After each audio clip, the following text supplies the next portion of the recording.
Ginge. Ah. Greetings, purveyors of fine albums.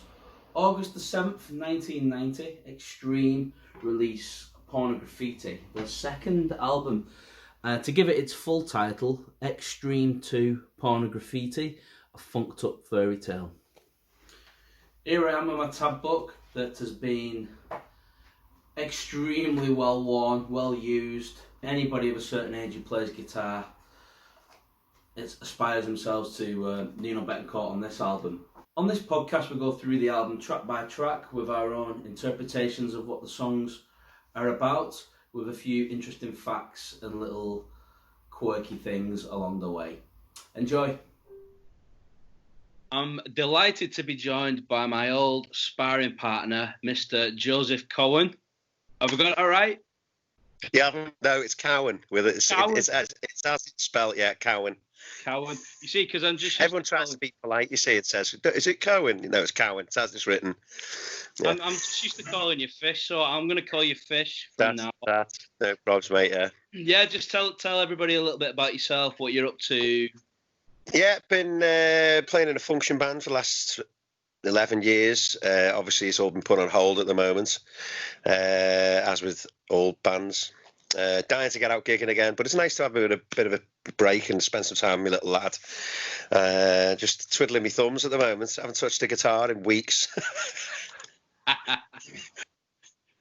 But, you know, such is life.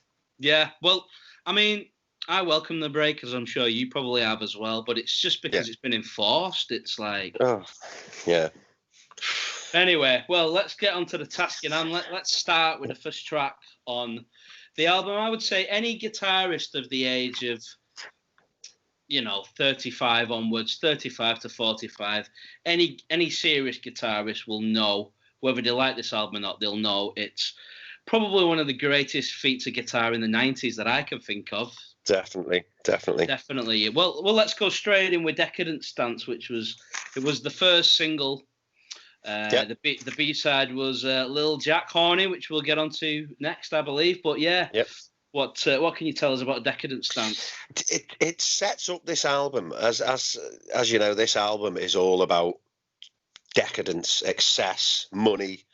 Sex is a big thing that runs through this album, I think. And this track just sort of sets it all up. All about decadence and excess of everything. I mean, even with the video, you could see in the video, they had money raining from the ceiling. They had all the girls dancing and rolling around in the mud. And interestingly enough, directed by Alex Winters, who played Ted, Bill and Ted. Was it Ted? Oh, no way.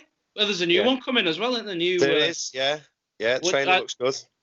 I'm sorry to swerve the subject, but what do you think? Do you think they'll fuck it up or what? I don't know. It looks all right so far, I'm waiting for the new Ghostbusters. That's what I'm waiting for. Well, we said that about Star Wars, didn't we? Well, yeah, we won't go there, yeah. We almost crashed the van on the way to a gig because you were showing me the Star Wars trailer. Do you remember that? I do remember. We almost crashed the van. And the tyre blew. Yeah, I'll never forget that one. But anyway, back onto this. Yeah. We digress. Yeah. So yeah, this it just really sets it up. But I think at the same time with the video that they did for it, I think with this album coming at the tail end of that whole 80s cock rock, Guns N' Roses and Motley Crue and Skid Row and all that, I think they knew that was coming to an end. So they were I think they were taking the piss with the video a little bit. Yeah. With Gary Sharon with his eye blacked out and skin tight leather. So I think they were kind of taking the mick, and I think with this album it is a lot very tongue in cheek, the album. But Decadence Dance sets it up. Starts with the just before the track starts, it's got the thunderstorm. Sets up like a bookend because it actually finishes the album with the same thunderstorm as well, so it sets up a nice bookend for the album. It does. I think all classic albums should start with rain and thunder. Yeah. Every album. Ed Sheeran needs to do that with his new album. That's it. Just rain. Just an album of rain and thunder would be good. Well, funnily enough, on podcast number 3, it's going to be Ed Sheeran, isn't it? Oh, is it? Okay. Well, don't call me. You love it. You've done Ed Sheeran first dances, I'm sure. We have many, many times, yes. I will. Yeah.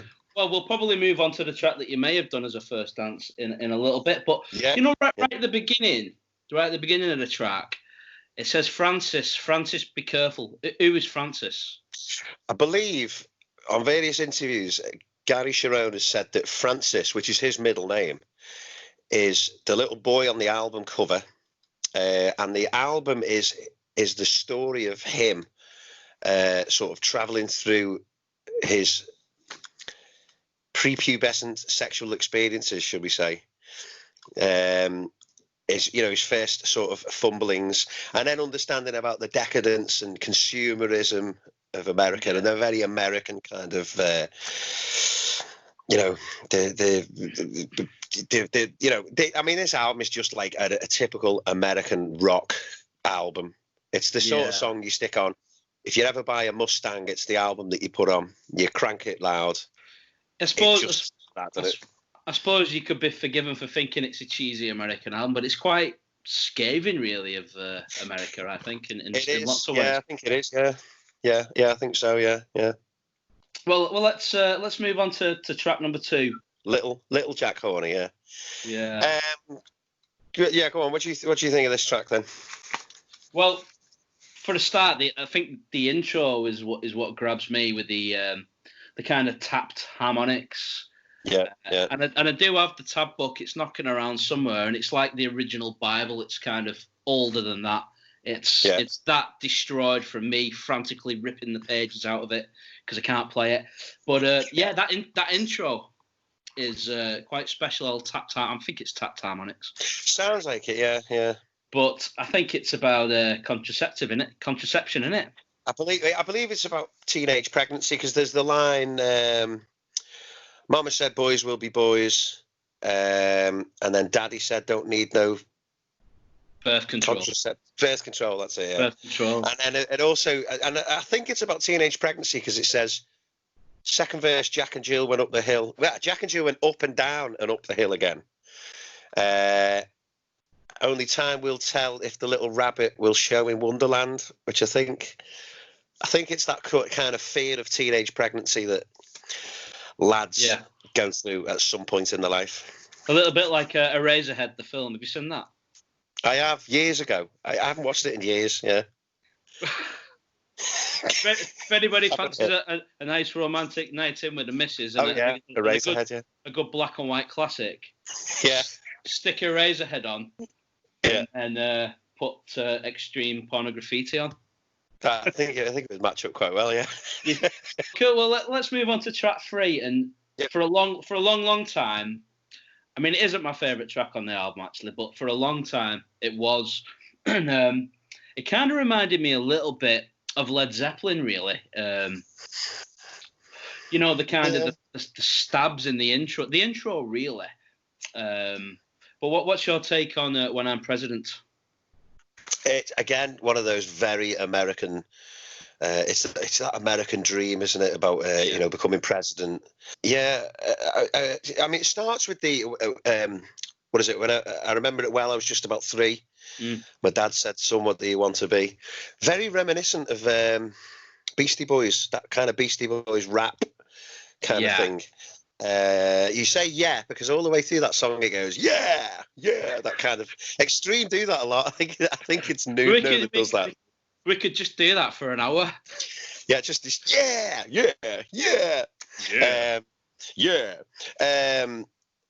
just about becoming president, fixing all the world's problems, and what was it?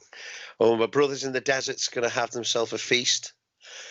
And when that's done, we'll start on world peace. So, that kind of, American dream, coming president and stuff. I've got to say, though, there's a bit right at the very end, just as the song's finishing, and the bit where the guy says, not gonna do it, and then it comes back in with just the biggest riff. Yeah. I mean, it's throughout the song, but I don't know what they did on there. I don't know whether they just absolutely multi-tracked the guitars but it's just huge. And to be honest, whenever I put Get the Funk Out on, I'd always rewind a little bit to start it with that end of When I'm President, because it's just massive. It's just a huge sound to it. So was you playing this on cassette then, Fish? Did you have it on cassette? I did have it on cassette, yeah. I've had it on. I got it on cassette. Used to listen to it on the way to work, and then I had it. And I think I've had 3 CDs of it because I keep lending it to people and not getting it back, or just playing it so much that the CDs just get scratched to hell. So I've got it on digital download now. So yeah, it's in the car on my USB. The enemy digital downloads. The enemy. This is a vinyl zone. This, but we've rocked out to that end bit in the van many a time. Yeah, it's that headbanging. We've also rocked out to some other songs, but we won't mention them. We won't mention Tattoo or no. Magic You. All right then. Well, let's move on to the second single, "Get the Funk Out," which Skid Row later did, didn't they? But called it "Get the Fuck Out." Oh right, I never knew that. Yeah. Yeah, it's on Slave. I think it's on Slave to the Grind album, and it's called "Get the Fuck Out," and it's very, very aggressive, and I'm sure it's a bit of a "we're better than you" kind of thing, which they're clearly not. No, they're not. No. They're clearly not. But and it was the second single off the album, and "Money" was the B-side to it. Yeah. What can you say about "Get the Funk Out"? It is a typical Extreme sounding. If you want to know what Extreme are, that's the song you need to listen to. I think. I think other than the song that we're going to go to in a minute, which I won't say just yet, I think it was the first Extreme song I heard. I first saw them on the Queen tribute, the Freddie Mercury tribute, which to me is still one of the best live performances caught on camera. Just amazing. I think they did like a 12-minute Queen medley, and that was my introduction to them. Really, I thought, wow, these are amazing. And then I got the tape, thinking it was going to be like More Than Words and stuff, and it just wasn't, and it blew me away. I was like, wow, where have these guys been? But yeah, again, it's just a very typical Extreme sounding song. It just has everything in it. That solo, I remember I wanted to learn that solo he does, that Nuno does, and I think it was in Guitarist magazine. You get the CD with it. Yeah.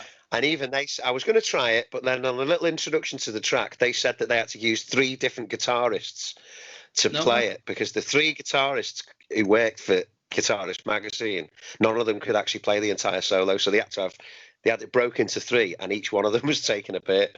So I instantly just said, no, I'm not even going to attempt to learn that. I know how they feel, because I attempted to learn it, couldn't do it, and then you'll see a video on this channel of me doing Nuno Betancourt style tapping lesson, only because I couldn't actually play what he was actually playing. Yeah. But Pat Travis actually sings on this. Did you know that? He sings some of the back. Yeah, I read that. Yeah, I never knew that until I did a bit of research on it. Yeah, never knew it, and I mean, I can't really pick him out because it sounds like them, harmonising Pat, Paul, Nuno, and Gary. Well, maybe not the drummer Paul. The son of odd about the drummer singing. Yeah. Yeah. I mean, never give your drummer a microphone. That's all I'm going to say. I've thought it for years. But yeah, I think "Get the Funk Out" was the first Extreme song I heard as well. And I didn't come across it on the Queen thing, because I actually only looked back at the Queen thing after I was pretty well versed with Extreme. But watching that back, it was definitely after Freddie's job, I think. Oh yeah, definitely.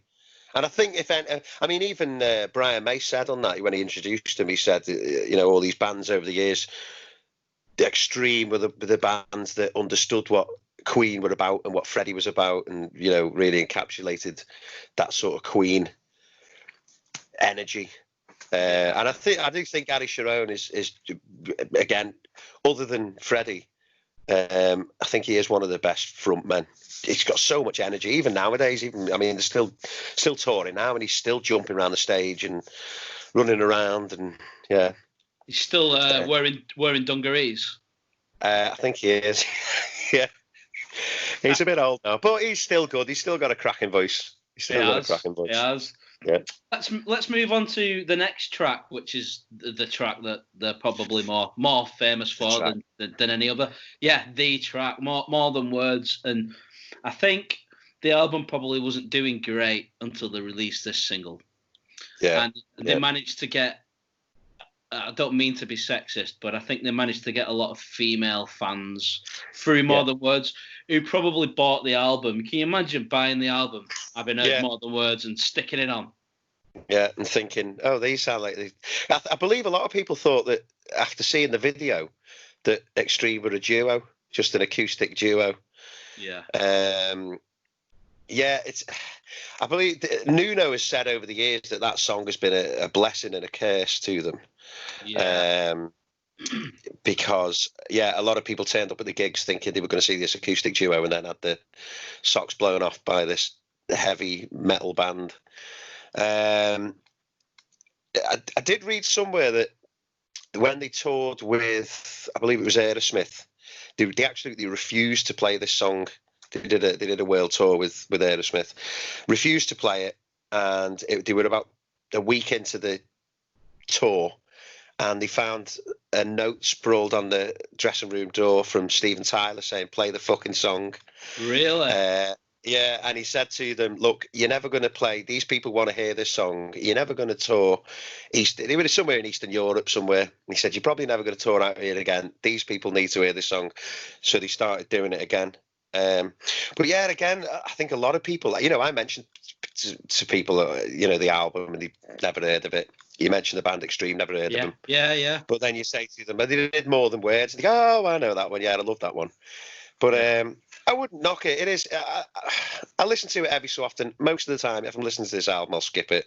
But it is a cracking song. It is we've done it loads of times for first dances. Really well written song. Get talking about how by saying "I love you," it kind of loses its power after a while. So you want to do something more for somebody to really prove that you love them. But the harmonies in it and the acoustic guitar stuff is it's amazing. It's classic track. It's just a shame that on the single he missed out that little tapping bit at the end that Nuno does. Just going to say that I think I've heard 3 or 4 different versions of the track. Yeah. With different harmonies in, and like you say, the end section, which I'm sure he just kind of maybe I could envisage being in the studio and having to do it over and over again, and then you get to the end, and I think he's just bollocks to it, and he's just it's just twiddling, yeah. And if that's great, we'll put that in. Yeah. But it's like you say, it's a bit of a clue of where the album's going. So on the single version, get that off, and loads of chick flicks will buy the album, and it worked for them, didn't it? Because it shot them up. Well, yeah, and then famously covered by Westlife. It's morning with. That's a completely different song, dude. No, they did it. No, Westlife did the cover of More Than Words. Yeah. Did they? Yeah, and it's horrendous. Well, when it came out, I was like, "How dare you touch that song?" Let's talk about the video for More Than Words. The amp turning off at the beginning of the video, and then the black and white thing. What do you make of that? Yeah, I think switching the amp off and the basically saying, "Here we go. This is our sensual side that they're doing." Nuno with his freshly conditioned long hair, Gary with his hair tied back, and I think they were just trying to get that. There seems to be a few bands. I mean, it happened with Mr. Big as well, didn't it? With To Be With You, became a big single, but I don't think anyone could mention any other song. There seems to be that era. They really wanted that acoustic rock stuff. Famously, also, it was covered by. Have you ever seen the Jimmy Fallon, Jack Black? No. They remade the video and they absolutely nailed it. It also appeared on How I Met Your Mother, the comedy American sitcom. Yeah. And Nuno was in the video for that. They recreated the video, and Nuno was in that. Yeah. Well, yeah.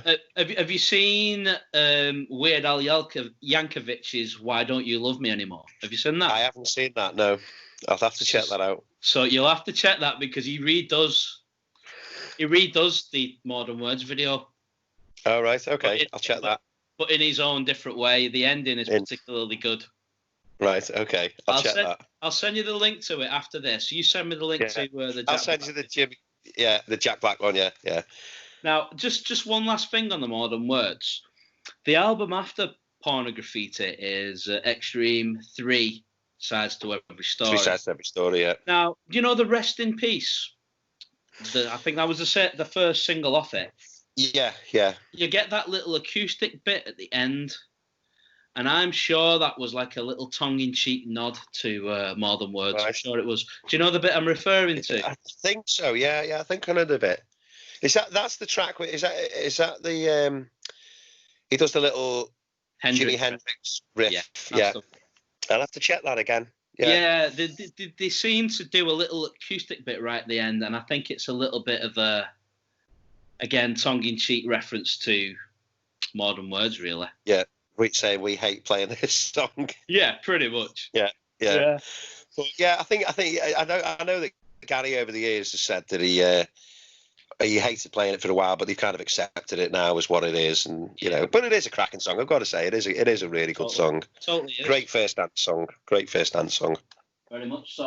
Yeah. And if you are wanting a band to perform your first dance for you, I can't think of any better band than Harlequin.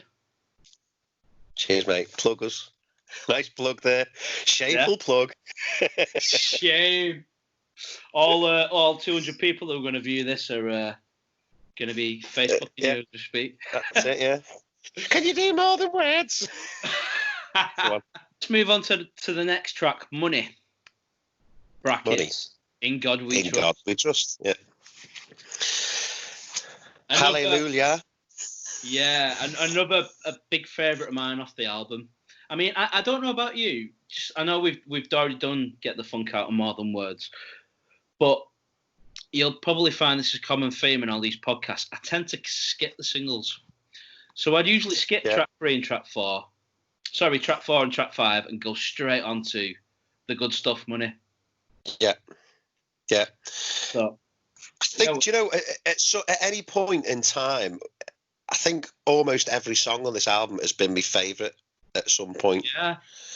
And it is a cracking tune, this, again, about, that American dream of making money and taking it with you, consumerism.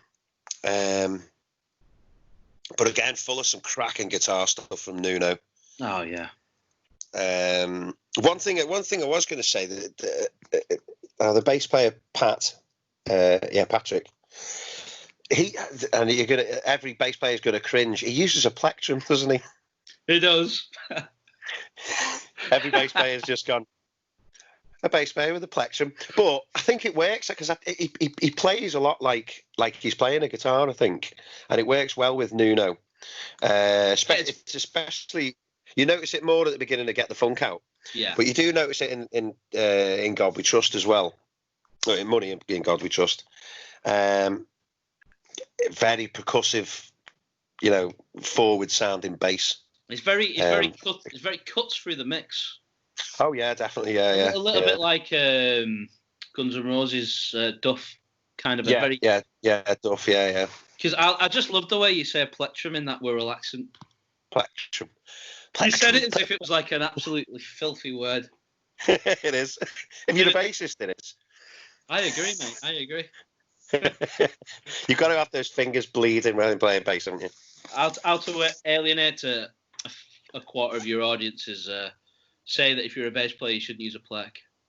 Yeah, there you go. You've lost already there, yeah. All right, well, let's move on to the next track. It's a Monster now. What's a monster? What do you think the monster is? Okay, right. Controversially, and again, another one about sex, I think. Yeah. I think that I mean, what's he talking about? It started when I play with it, turned into a habit. I think he's talking about. Let's keep this clear. I'm going to say he's talking about lady parts. This, saying about once you've got it in your head, you can't stop thinking about it. And yeah, I think that's what it's about. I think it's sticking with the theme of the album.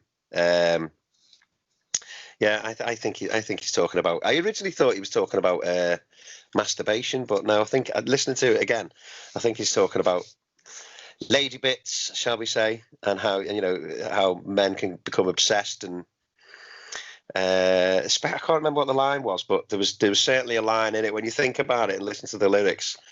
I think that's what he's talking about. It's on your mind most of the time. So I think that's the it in that title. It's a monster. Yeah. It's a monster brackets vagina. Yeah, it's a monster brackets vagina. Yeah, that's the one. I think it's only blokes who watch this podcast anyway, pal. So. Oh, well, there you go. Yeah, it's about vaginas. There we go. Yeah, I always wondered what that it is. It's yeah, and strangely, it's it, and then the S is in the speech marks, isn't it? So. Well, it is. Yeah. It is a monster. Yeah, it is a monster. Yeah. I still think it's about masturbation. You think? Yeah. I do. I think it could be. I think it could be, especially that first line. It started when I played with it and turned into a habit. Yeah. Yeah. We've all been there. Yeah. We're all still there. 100%. Let's move on to the next track, Pornograffitti, and I can't think of a better way to get anybody's attention than sex as the first lyric. Sex, yeah. Sex on the brain, pumped in my veins, flowing from my head to my feet. Sex on TV, blah blah blah blah. It's just. Yeah, it's just about sex, really, isn't it? It is, yeah. And again, now we always call it pornograffitti, but in the song it says pornograffitti. Controversial, I don't know. Is it pornograffitti or pornograffitti? I don't know. I've always called it pornograffitti.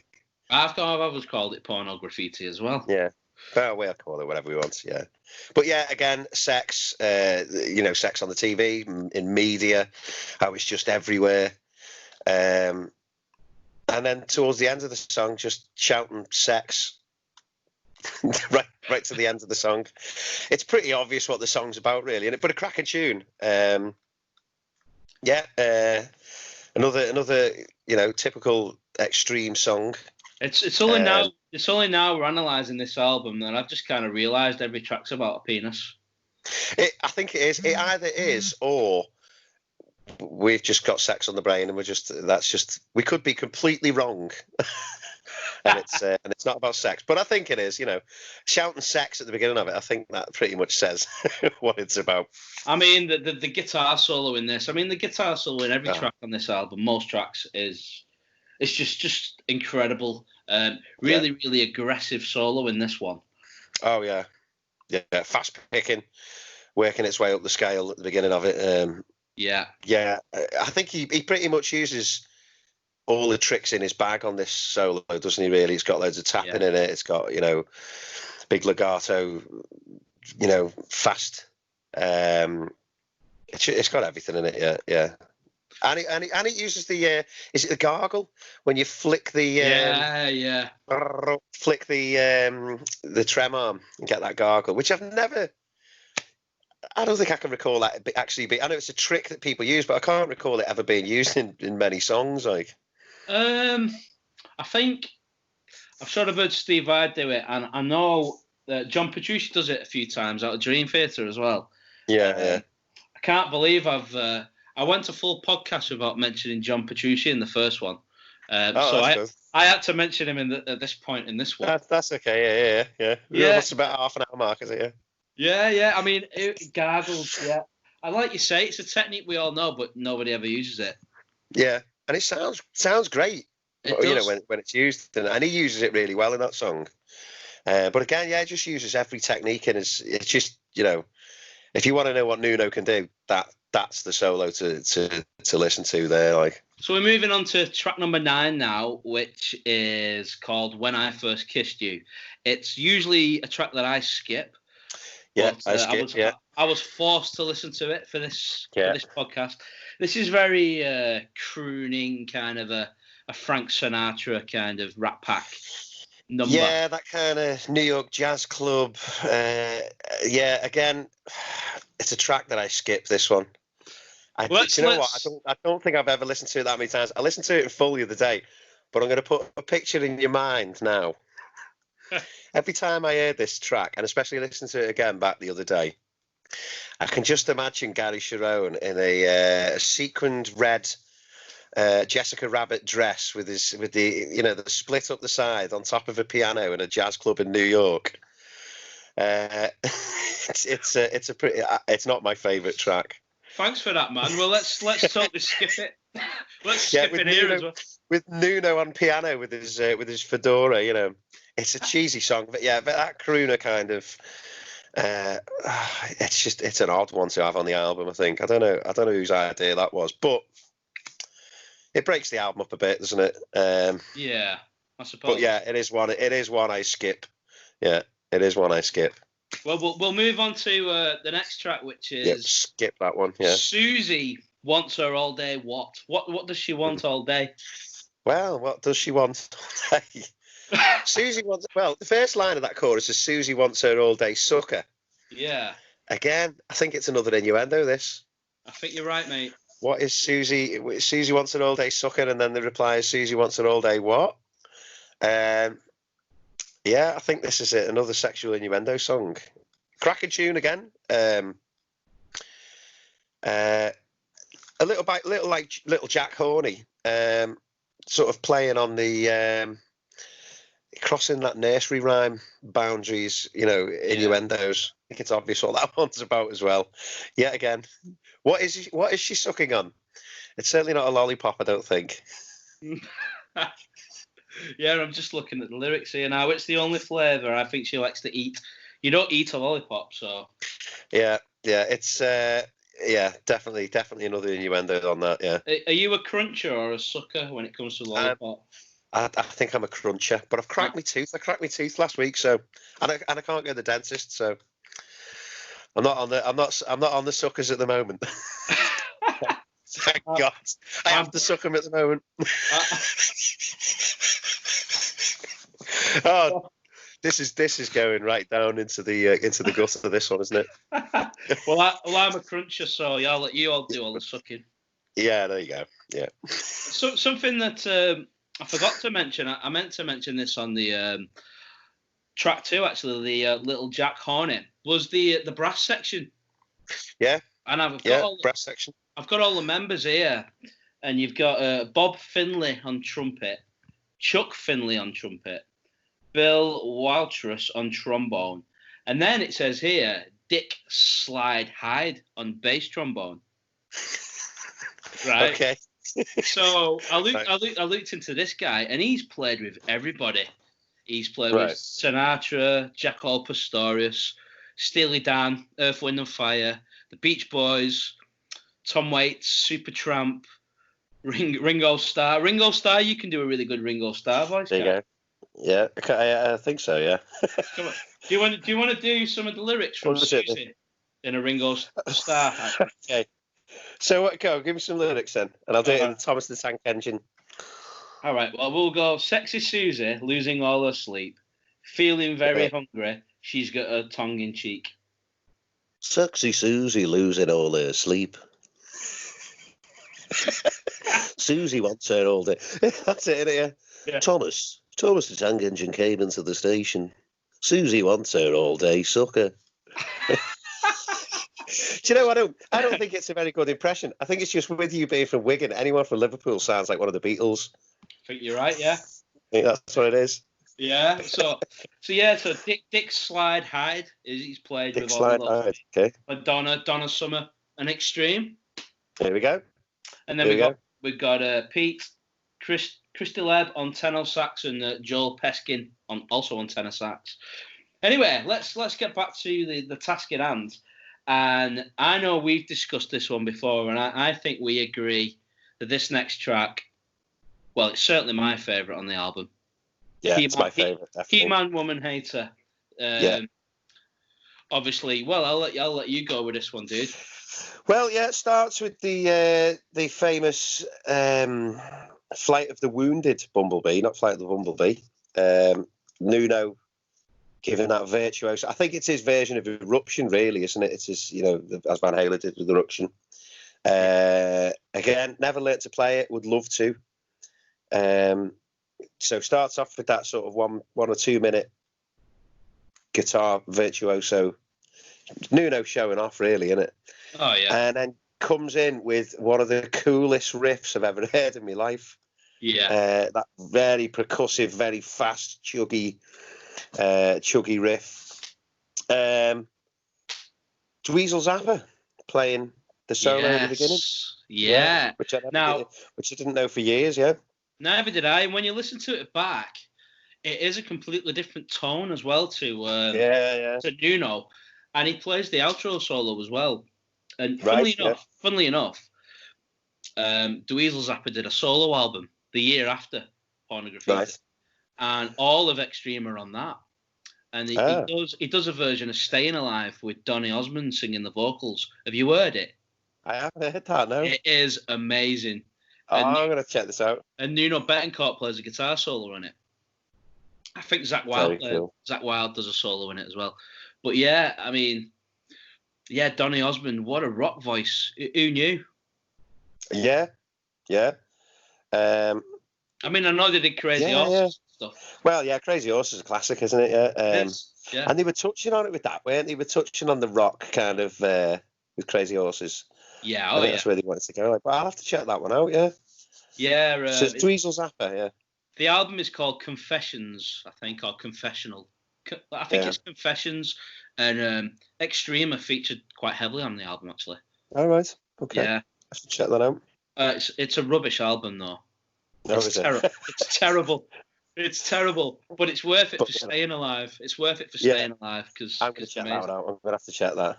Oh yeah, but cracking tune.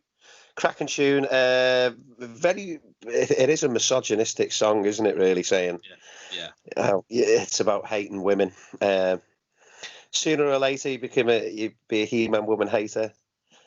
And to become one, you got to really hate to love them. I think it's just one of those. It starts with the "No Women Allowed," and then it's just an aggressive tune to the whole thing. I think that's probably that bouncer that's on the back of the album or the inside cover, isn't it? With I think it's the bouncer saying that. Yeah. Yeah. But cracking tune. Definitely one of my favourites on here. Yeah. Yeah, like you say, it's that riff, and I mean, you hear most songs with like amazing guitar solos in. The riffs are doable, and I mean, this is doable, but the riff in itself, most guitarists would be proud of that as a bit in a solo, wouldn't they? Oh yeah, definitely. Yeah, it's a fast riff, but it's all in the palm muting with that. I think you got to get the palm muting just right to get that real chuggy, but it's fast picking as well. But, you can play that, man. I've heard you play that. I can. I can just about. Yeah, just about. But when you play it, if there's any guitarist worth his salt, as soon as you play that, they'll go, He-Man woman hater, yeah, and they'll probably join in with you. Sound check, get that one in. Sound check, get that one in, and then first track, Blues Brothers. Yeah, Blues Brothers, or straight to Brown Eyed Girl, Yeah. I'm missing playing that, mate. I'm missing playing it. Pays the bill. It pays the bills, yeah. Yeah, what else can you say? Cracking song. Definitely my all-time favourite off there. Definitely. Yeah. Same. We both agree on that. Well, the next track 12, which actually, on the vinyl version of the album, which I've got, is the last track. Oh. All Hearted isn't on the original vinyl. Right. Okay. Which is odd because they did release it as a single. Yeah.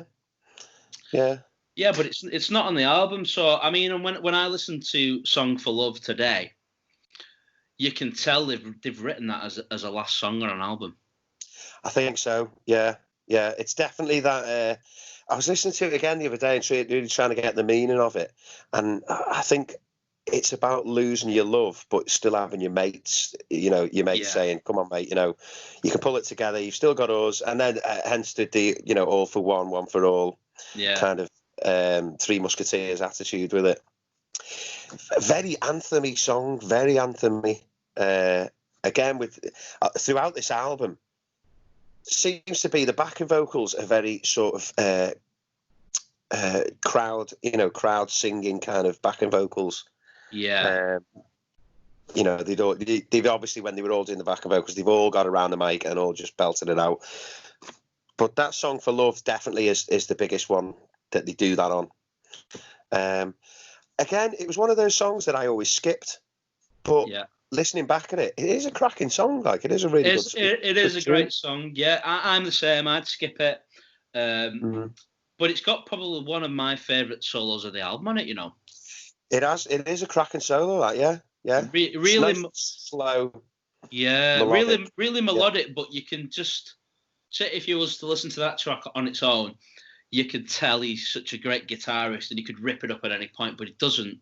But he kind of does, but he kind of doesn't. Yeah, but he keeps it tasteful, yeah.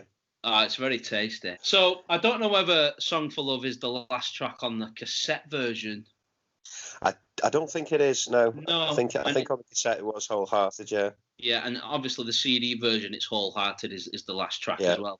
But on the vinyl, it's definitely the last track.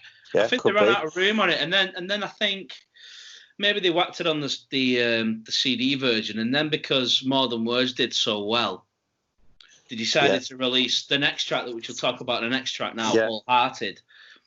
I think they decided to release that as a single because we might have another More Than Words on our hands, just with it being the acoustic.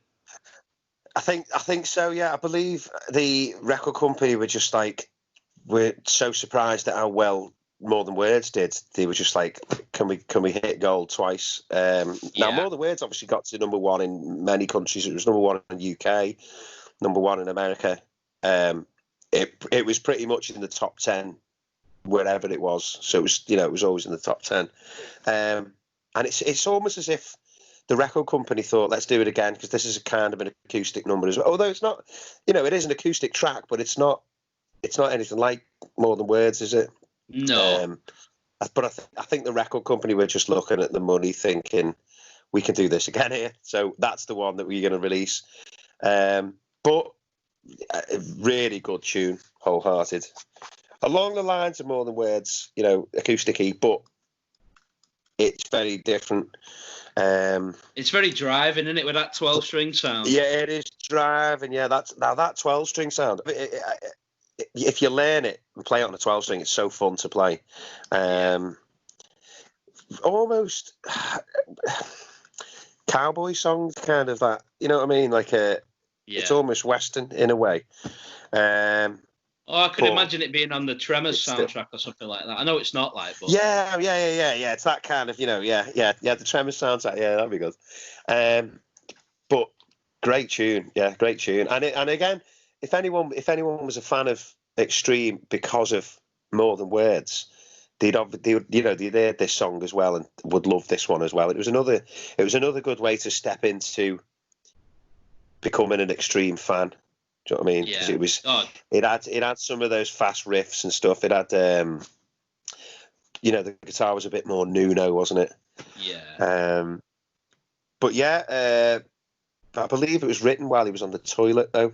While Nuno was on the toilet. He said in an interview that it was his first 12-string guitar he'd ever got.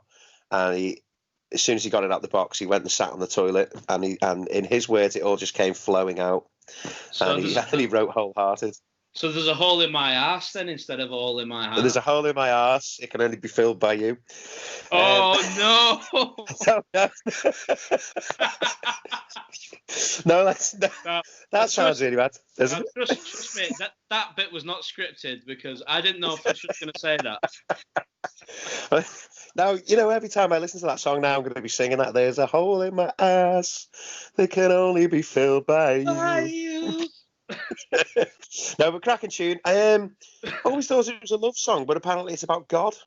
Never knew that. I don't know if Gary Sharon is religious in any way. Surprisingly, it's a religious song. He's singing to God. Wouldn't surprise me if it is. It's Wholehearted, which is instead of WHOLE, it's just HOLE. So it is actually whole. And he's basically saying there's a part of his heart missing and it can only be filled by God. Which, again, it comes round, after all the decadence and sex and going on about teenage pregnancy and masturbation and, all that. It kind of comes back to, God at the end. Is he religious? I don't know. He must be. He has said in the past that it's about God. Well, we with you saying that, and he wrote it on the toilet, and there's a hole in my ass that can only be filled by you. It's a good time to say I have actually got this on 12-inch single. Oh, there you go. Now, 12-inch single. There we go. Look at that. And it's got like Francis on there. It's hard to make out. That. Wow, God, yeah. Yeah, and it's a box set, and inside. Get the vinyl out. Yeah, you've got on side A, you've got Wholehearted and Get the Punk Out, and then on side B, you've got Suzy Wants Her All Day. What? And Sex and Love, which is a great track. I don't know if you've heard it. I haven't heard that. No. It's a very good track. I'll send you the link to that afterwards. Yes, send me the link to that as well. And also, it comes with the biggest poster, extreme poster you've ever seen in your life. So I've got that. I'm going to show you that as well. Come on, let's see that as well. Set the headphones off. Go on. Are you just going to be hiding behind the giant poster here?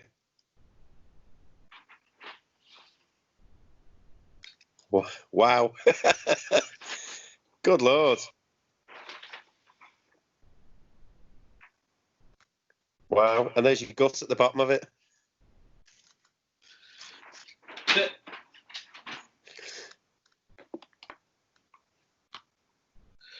The bit on the bottom says the new single Wholehearted 12-inch box set, and you've got the gig dates at the bottom, and it's from the UK tour actually.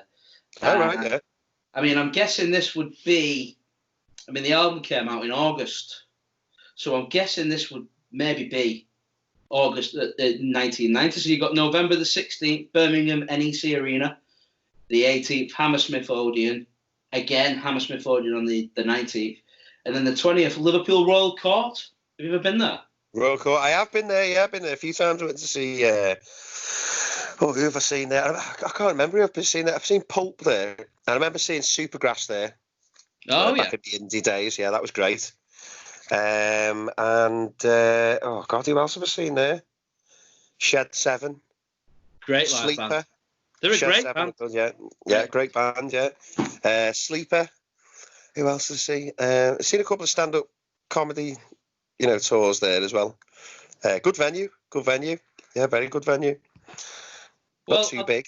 I'd like to thank you for joining me for this. No problem, mate. And I think the only way you can take us out is I'm going to leave this up to you now, and I want you to select a lyric off the album, and I want you to do the voice for it. Not Gary's voice. Yeah. Ringo's Thomas the Tank Engine. Ringo's voice. Let's see. Let's select a lyric. What have we got here? Let's see. Oh, yeah, you got to do the intro to I remember it well. I was just about 3. My dad said, "Son, what do you want to be?" It didn't ring no bells, but I said, "Daddy, I'm a bit too young. What do you want from me?" There you go. Superb. Nice one, Fish. Nice one, dude. No problems, mate. I shall catch you soon.